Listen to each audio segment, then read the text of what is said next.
আজ আমি বাড়িতে বানিয়েছিলাম চিকেন রেজালা, যেটা রুটি, পরোটা, পোলাও, ফ্রাইড রাইস সবার সাথে খেতে খুবই ভালো লাগে। আর এইটা বানাতে খুব কম সময় লাগে আর খুব কম উপকরণ লাগে। এইটা বানানোর জন্য প্রথমে আমি কড়াতে কিছুটা পরিমাণে সাদা তেল গরম করে নিয়েছি। এবার এর মধ্যে কিছুটা পরিমাণ আমি পেঁয়াজ কুচি দিয়ে দিচ্ছি। এই পেঁয়াজ দিয়ে প্রথমে আমি বেরেস্তা বানিয়ে নিচ্ছি।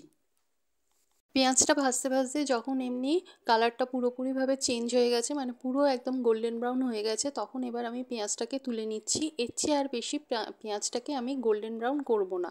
তুলে নেওয়ার পর এবার পেঁয়াজটাকে পুরোপুরিভাবে আমি ঠান্ডা করে নিচ্ছি। এবার ওই তেলেই আমি দিয়ে দিচ্ছি তেজপাতা, দারচিনি আর ছোটো এলাচ ফোড়ন।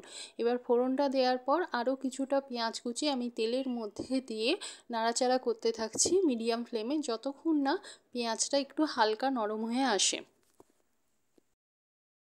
খানিকক্ষণ পর পেঁয়াজটা ভাজতে ভাজতে পেঁয়াজের কালারটা অনেকটাই চেঞ্জ হয়ে এসেছে আর পেঁয়াজটা এখানে নরমও হয়ে গেছে। ঠিক এই অবস্থাতে আমি এখানে আদা রসুনের পেস্ট দিয়ে দিচ্ছি। আদা রসুনের পেস্টটা আমি এখানে সমপরিমাণে ইউজ করেছি।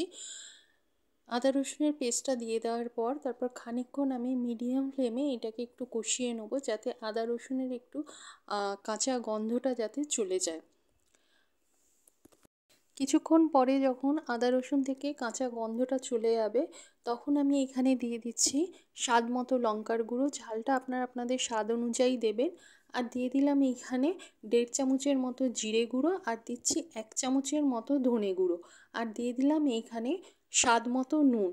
আপনারা এখানে চাইলে লঙ্কার গুঁড়োর বদলে কাঁচা লঙ্কা বাটাও ইউজ করতে পারেন। আর আপনারা যদি মনে করেন এখানে হলুদ গুঁড়ো দেবেন, তাও আপনারা সেটা দিতে পারেন। আমি এখানে হলুদ গুঁড়োর ইউজ করলাম না। এবার সব কিছু খুব ভালোভাবে মিশিয়ে নিয়ে আমি এখানে এবার দিয়ে দিচ্ছি চিকেনগুলো দিয়ে দেওয়ার পর তারপর মশলার সাথে আমি খুব ভালোভাবে চিকেনগুলোকে মিশিয়ে নিচ্ছি। তারপরে আমি এখানে গ্যাসের ফ্লেমটাকে একদম লোতে করে দিয়ে ঢাকা দিয়ে চিকেনটাকে আমি খুব ভালোভাবে এখানে কষিয়ে নেব। এবার আমি এখানে একটা পেস্ট বানিয়ে নিচ্ছি। তার জন্য আমি এইখানে দিয়ে দিলাম সামান্য পরিমাণে একটু কাজু, দিয়ে দিচ্ছি এখানে আগে থেকে জল ঝরানো টক দই, আর দিয়ে দিলাম ভেজে রাখা বেরেস্তা। এবার সব কিছু দিয়ে আমি একটা ফাইন স্মুথ পেস্ট এখানে বানিয়ে নিচ্ছি। পেস্টটা এখানে বানানো হয়ে গেছে। আমি একবার মাঝে চিকেনের ঢাকা খুলে ওখানে সামান্য পরিমাণে একটু গরম জল অ্যাড করে দিয়েছিলাম, না হলে চিকেনটা নিচ থেকে পুড়ে যেত। গরম জল দিয়ে আরও কিছুক্ষণ এখানে আমি কষিয়ে নিয়েছিলাম। এরপর আমি এখানে পেস্টটাকে এবার অ্যাড করে দিচ্ছি। পেস্টটাকে দিয়ে দেওয়ার পর তারপর চিকেনের সাথে এটা আমি খুব ভালোভাবে এখানে মিশিয়ে নিচ্ছি। আর পেস্টে যেহেতু আমি এখানে টক দইয়ের ইউজ করেছি, তাই আমি এখানে স্বাদটাকে ব্যালেন্স করার জন্য এখানে সামান্য পরিমাণে একটু চিনি অ্যাড করে দিলাম। এবার চিনিটাকে দিয়ে আরও কিছুক্ষণ ঢাকা দিয়ে আমি এইটাকে রান্না করে নেব। কিছুক্ষণ রান্না করে নেওয়ার পর তারপর ঢাকাটা এখানে আবার খুলে নিলাম। খুলে নিয়ে যেই গ্রাইন্ডারে আমি দই আর কাজু দিয়ে পেস্টটা বানিয়েছিলাম, সেইখানেই আমি 1/2 কাপ পরিমাণে দুধ অ্যাড করে এবার ওই দুধটা এখানে ঢেলে দিলাম। এরপর আমি এখানে 4-5টা মতো চেরা কাঁচা লঙ্কা এখানে দিয়ে দিচ্ছি।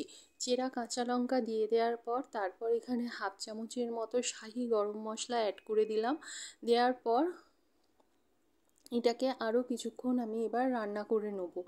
গ্রেভিটা আপনারা যদি এটা ট্রাই করেন, তাহলে গ্রেভিটা আপনাদের ইচ্ছে অনুযায়ী এখানে রাখবেন। যেহেতু আমি এটা ফ্রাইড রাইসের সাথে আজকে ট্রাই করব, তাই গ্রেভিটা আমি একটু আজকে রেখেছিলাম। আর যদি রুটি পরোটার সাথে এটা যদি ট্রাই করেন, তাহলে গ্রেভিটা একটু শুকনো শুকনো করে নেবেন, যেটা আপনাদের ইচ্ছে। মাংসগুলো কিন্তু এখানে খুব ভালোভাবে সেদ্ধ হয়ে গেছে। এরপর এখানে আমি দিয়ে দিলাম কেওড়া ওয়াটার দেওয়ার পর আরও কিছুক্ষণ এটাকে রান্না করে নেওয়ার পর গ্রেভিটা যখন একটু শুকনো শুকনো হয়ে এসেছে, দেখুন এখানে কিন্তু গ্রেভিটা একদম মানে শুকিয়ে শুকিয়ে গেছে। আর একটু ঠান্ডা হলে কিন্তু এটা আরেকটু শুকিয়ে যাবে। তাই আমি এইখানেই এবার গ্যাসটাকে অফ করে দিয়ে ঢাকা দিয়ে কিছুক্ষণ এটাকে স্ট্যান্ডিং টাইমে রেখে দেবো। তাহলে দেখলেন তো কত কম সময়ে আর কত কম উপকরণ দিয়ে ঘরেই এইভাবে বানিয়ে নিতে পারেন চিকেন রেজালা। যদি আপনাদের এটা পছন্দ হয় তাহলে সামনে তো দোল উৎসব আসছে, সেদিনকে আপনারা এটা বাড়িতে ট্রাই করে দেখতে পারেন।